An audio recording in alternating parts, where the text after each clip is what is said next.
Good morning, Gila. How are you? Thank you so much for joining us today for the WAHM CEO Wednesday interviews. I really appreciate you joining us today. Hello, thank you very much for inviting me, Rebecca. It's lovely to be here. Wonderful. Well, I would love it if you would just start by introducing yourself and telling us a little bit about you and what you do, how many kids you have, where you live, etc. Yeah, of course. My name's Gila Archer. I live in the UK and I have three children. I have a boy, Toby, who is 10, a daughter, Daisy, who's 7, and another little boy called Brooke, who's 6. And we have two gerbils as well, Nibble and Munch. And what I do, I run my own Pilates business. That's what I do now. I haven't always done that. I used to, I started my career before the children were born as a primary school teacher. Hmm. And I stayed as a primary school teacher. Then I went and became a physical education consultant and working with schools and supporting other teachers until my first child was born. And then I sort of worked part time a bit, and then as second child, third child came along, obviously it gets harder, doesn't it, to juggle everything. And so that's when I took a bit of a career break, and I just said, no, I'm just gonna, spend some time with the kids whilst they're little at home, and that's what I did. However, I did get phone calls from people saying, "Oh, can you come and do this and come and do that?" So I did odd bits of freelance consultant work as well. All this time, I was teaching Pilates. I started teaching Pilates back in 2003, but only ever as a hobby, just something I enjoyed. I taught a class a week, that's what I enjoyed doing. And that's all it ever was really until, like I say, about a year, 18 months ago, when I decided the kids, my youngest had now started school, and I'd been helping my husband with his business. But I was sort of like, well, what do I want to do? I don't mind helping my husband because it's helping obviously all of us in the long run. But Right. what would I really like to do? And that's when I thought, you know what stood the test of time is the Pilates. I still enjoy teaching it. And so that's when I decided, right, I'm going to put some more time and effort into that and develop my Pilates business. Oh, that's awesome, Gila. I love that story. I think, there's so many women out there who they want to stay home with their kids, but they also want to work. I mean, I run into clients all the time who are like, I love working. I want to keep working, but my main priority is my children, and that's where I want my focus to be. But I also want to have something that is just for me and that I can do to help my family um, while also being able to raise my kids. And so that's amazing that you were able to take your passion of Pilates and turn it into something that you can do at home while still being able to fulfill your role as mom and be with your kids. So that's awesome. So what our listeners probably don't know is that you and I recently met in a mastermind for a group called Tribe, and we were with the James Wedmore Tribe Accelerator group, and we we were able to just talk a lot about our businesses. And you are getting ready to launch a new program, which I would love for you to share with my audience because it just sounds amazing. So, do you mind taking a few minutes to talk about your upcoming membership that you're launching? Yeah, of course, of course. So yes, so part of my Pilates business was not just about teaching a class in a village hall. I wanted, like you say, to have something where I worked from home and did it, and so I could be with the children as well. And so my Pilates online business and the product I'm launching next week, as of Monday, is I'm calling it Core. It's my Pilates membership, all about being strong from the center, from inside. We all have the strength inside of us, physically and mentally, and so I've called it Core. It's aimed at all busy women who find that fitness is just another chore that they've got to try and fit in on their never-ending to-do list, and they never quite get round to doing it. And but it is going to help them build strength, improve their flexibility, improve their posture, but in an achievable, sustainable, and enjoyable way. Mm. So it's flexible. They can be fitted around their busy schedules, so you no longer have to try and get to a specific class at a specific time. And all the juggling that's involved with managing that. But you can do it. You can keep fit and fit everything else in as well. The sort of key, if you like, to it is what I call my bite-sized Pilates. And so I do bite-sized Pilates workouts, and they're short workouts. Sort of the fitness industry was sort of led us to believe that we have to do an hour's class in order to Yeah. get any benefits, when that's not the case. Pilates is so focused and so effective that you can just do short little bursts of it and you really see the benefits.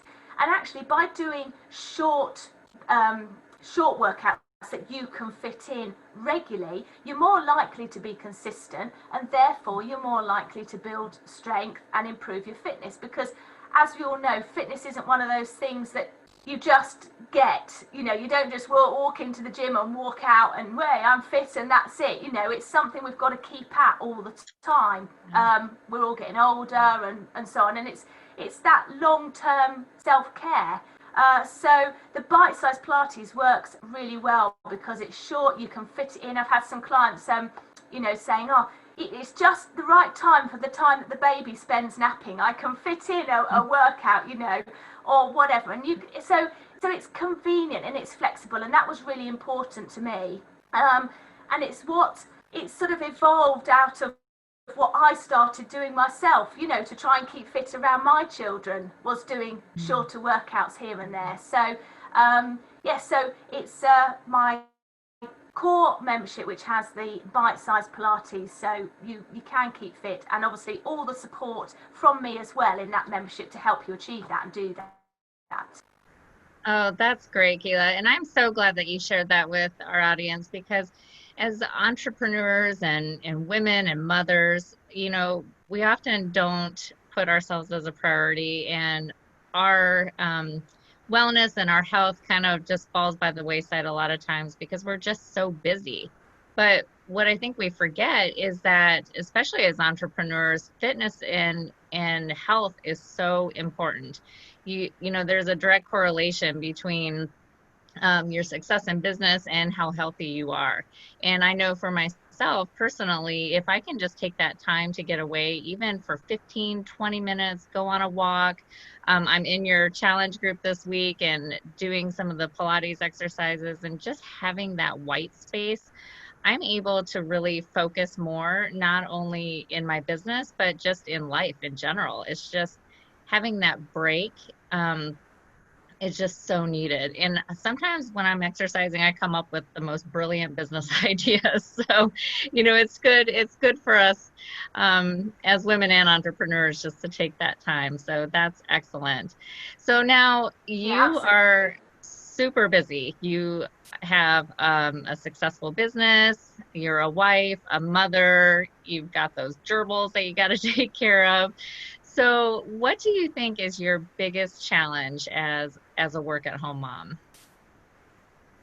Um, it's There's a couple. The top one that always comes to mind is managing your time Okay. between all those different things, and it's really sort of trying to think about what's important to you and trying to prioritize those things every day. Yeah. And I think we very easily, as women, mums, beat ourselves up about, oh, well, I haven't spent enough time with the children, or but I haven't spent enough time doing work, and I haven't spent enough time doing this. And it's just managing that time. And something I find that helps me is to block the time out. Mm. So I have a few hours where I just am focused and concentrating on my work, and then I'll have time where I can focus and concentrate with the children. And that's been really important recently as well, when obviously they've been at home and I've been homeschooling them as well. and telling them that that's what I'm doing. You know, that's what we're doing. This is where I'm going to spend my time with you. And whilst I'm with you, I'm not going to be checking my phone or trying to do other things at once. I just concentrate on them. And then, you know, they learn that respect and those boundaries, I think. And then, you know, have that time when then I'm working. So it's managing time. And, you know, if you'd asked me that question sort of like a year ago or so on, I mean, my favourite phrase was, I just haven't got the time. I never have any time. I've run out of time, you know. And it's just changing how you look at time, a lot of it, your perspective on it. You know, saying, I've got enough time to get done everything I want to, prioritising what's important, and not just being busy without being productive. And then the second thing I'd like to say in answer to that question is managing my expectations as well. So yeah. My expectation, or the expectations of others possibly, on me and what I should be doing as role as a mother and as a woman, and also my expectations of myself, and not to be too hard on myself. If some days, we all have days where everything just goes pear-shaped and you're just like, oh, for goodness sake, and you just got to say, hey, that's what happens sometimes, and just pick up the next day and not, you know, be hard on ourselves. So being realistic, I think, about what you can achieve when you've got children and you're working from home, and it might take a little bit longer than you like, but every day you can take a step forward and you can progress, you know, forwards to where you want to get to. Absolutely. I think you said two just really important things there. The first one is setting boundaries with your kids. That is probably one of the most difficult things as a work at home mom, but one of the most necessary things. Even when you have small children, you can set boundaries with them, you know, spend time with them, take 15, 20 minutes of just uninterrupted, undivided time with them, and then let them know, okay, mommy now has to go work for an hour and you're going to play quietly by yourself, or, you know, have them watch a show if you need to, you know, I think that's okay too. And then also the expectations. I love that you said that, because that is another thing so many women struggle with, is just feeling like we have to be all things to all people. And we just can't, you know, we have to have the expectations of ourselves that we're doing our best with what we have. And, you know, we are good mothers to our kids and we're running our businesses. And sometimes we have to let our house go, or, you know, if you're feeding your kids chicken nuggets and macaroni and cheese for the third night in a row, it's okay. It's, you know, next week you'll feed them, you know, vegetables and fruit. So it's okay. Just letting go of those expectations. So I'm so glad that you brought that up. That's really good advice. So now let me ask you this. What does a typical day look like for you as far as working from home and balancing your family and your home chores?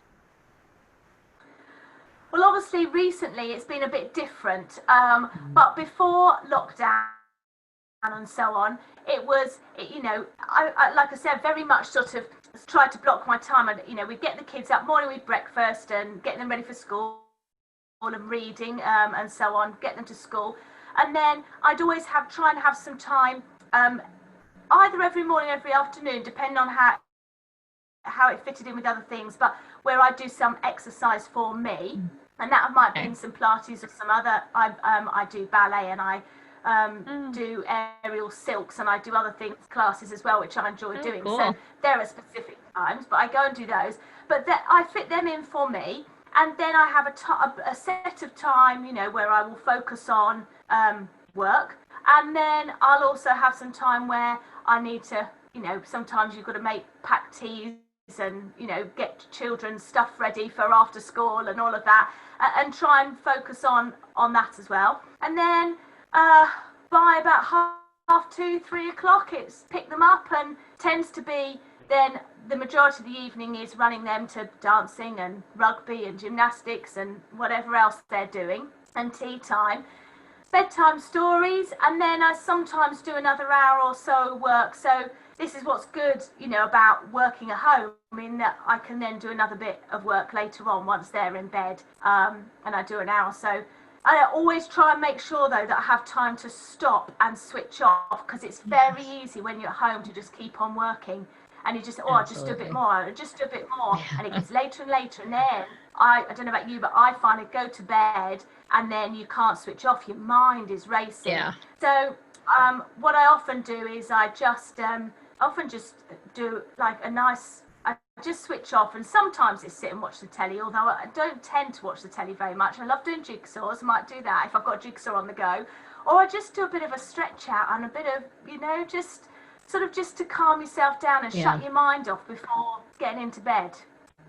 Yeah, that is that's so important. I have the same problem. So I try to get up early and do my a couple of hours of work before my kids get up. I find that that really early morning time is where I'm at my best and I can think most clearly. But my problem is lately, especially now that the kids have been home for summer and then when they were off of school in the spring, is that I was finding I was staying up really late too because I was trying to fit some more time work time in the evenings, and I've had to be really conscious about just shutting that off and not doing it because you're right. When you work from home and you're self-employed and you are the one who is driving your business, it's so easy just to keep going and going and going because there's always work to be done. It never shuts off. It really never ends. So that's such Yeah. good advice from you. So since we're talking about advice, if you met somebody who was wanting to start their own business, a Pilates business, or just any kind of business from home, what would be your number one piece of advice that you would offer to another mom who is looking to start working from home? I think it would be, don't try and do it all yourself. You haven't got to do it all yourself. You haven't got to prove to anyone that you can do it all by yourself. Oh, Um, I was always brought up on the belief that if you want a job done properly, do it yourself.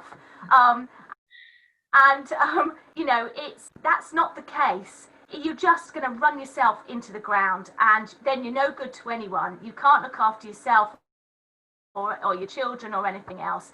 So it's about asking for help and delegating, those sort of tasks that either you haven't got the expertise mhm. to do because we can't be experts in everything, or that you Exactly. don't, or that you don't want to do, and I found that something when I first started running my business, I wanted to keep control of it all, and it's not like another baby, it's not like, oh, it's my, no one else can do it as well as me, I'm going to look after it.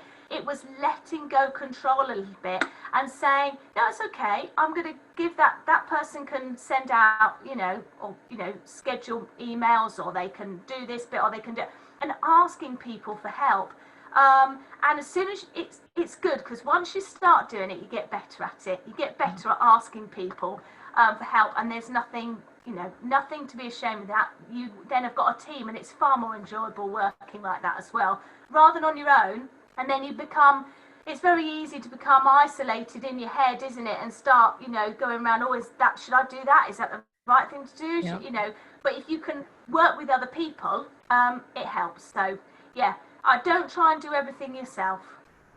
So how long did it take before you felt comfortable hiring additional people to be on your team? Because I think that's one thing that a lot of entrepreneurs struggle with at first is that we may have more time than we do money. And, it's sometimes hard to realize that, yeah, you may need to spend some money to hire somebody, but that's going to help you scale your business in the long run because then you'll be able to focus on the areas that you're really good at in your zone of genius and let somebody else handle the tasks that are taking up time because they're not in your wheelhouse.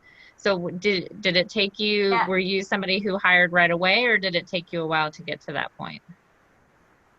yeah, I think you've hit the nail on the head there. It really Mm, is a dilemma, and it wasn't something I did straight away. It was something that went up and round in my yeah. head for a while. I knew it was a good plan, and I knew it was something I should do, and I kept sort of putting it off, thinking, well, I'll do it in a bit when, at the moment, like you said, I hadn't got the finances to invest in it, so I'll just do it all myself. But it's a vicious circle, isn't it? And so Yes. the way Yeah. I did it was I didn't just hire someone full time. I hired a VA, and I just said, can you just do me like a couple of hours a month? and she did the first month, and we sort of had a trial period, and she did a couple of bits, and she was fantastic. She was really good.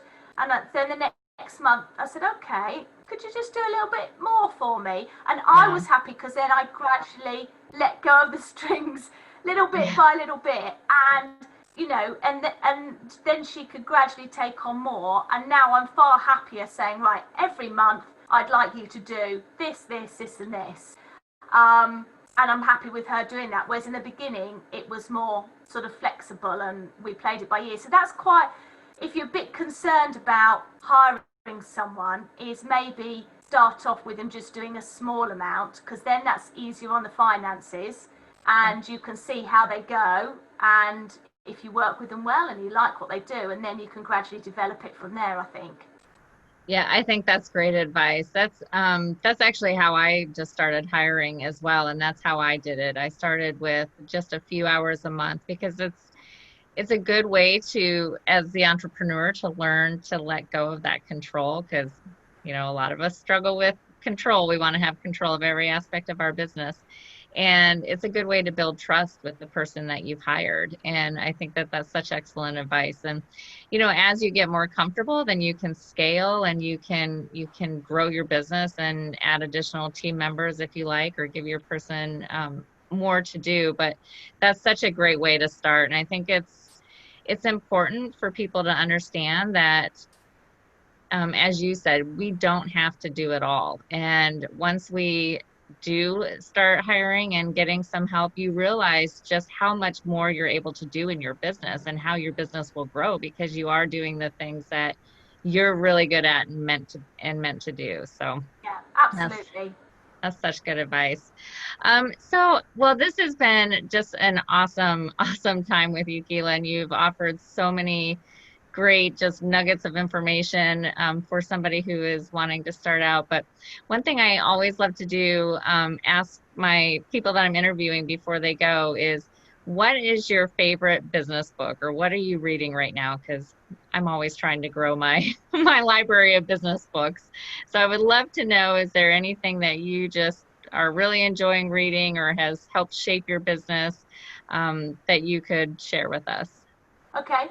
I have a couple of books that I have on my bedside table. I've just finished reading this one, How Women Rise. Oh, okay. I'm not familiar with that one. Who's that by? This is by Sally Helgerson Oh, and okay. Marshall Goldsmith. And it's fantastic. It's about um, the habits that we have, the strengths we have as women, but how sometimes they don't always help us, with what we're Mm, doing and how we're working. And things like multitasking, we often yeah. as women wear a badge, we're very good at multitasking, but actually, does that help us at all? Sometimes it doesn't, and I won't go into that in a minute, but it's fantastic about that, and lots of other habits and that we as women have, and strengths, and how we can use it to help us. So that's a really good one. And then I always have one to switch off to as well. So at night time, if I've had enough and I need to switch my brain off, I always read a little bit of something that's relaxing as well and switch off. And this is one of my Pilates clients is a self-published author, and so Oh, this is cool. her book I'm reading at the minute. Oh, that's awesome. Well, I'm gonna have to check both of those books out. That first one that you mentioned, I can't believe I haven't heard of that. Have you read Atomic Habits? Um, Gosh, and I'm running a blank on the author, but he talks a lot about that as well as just um like not multitasking and how one habit will trigger the next habit and building upon that. So that's great. Well, I'll definitely check into both of those books, and I really appreciate you joining us today, Gila. Now, where can my audience find you? Okay, my website's www Gila Archer, so it's Gila Archer Pilates.com. So Gila Archer Pilates.com. That's my website. I'm on Facebook as the online Pilates instructor, and on YouTube as well. Got some YouTube workout videos as well as Gila Archer Pilates. So any of those platforms, you can find me. I'm on Instagram as well, in online Pilates instructor. So yeah, you can find me on any of those places. Oh, excellent. Well, that's great. Well, we'll encourage everybody to check you out and to check out your new membership that's coming up. So thank you so much for sharing about that. All right. Well, you have a fantastic rest of your day, and thank you again for joining us. Thank you very much for inviting me, Rebecca. Thank you.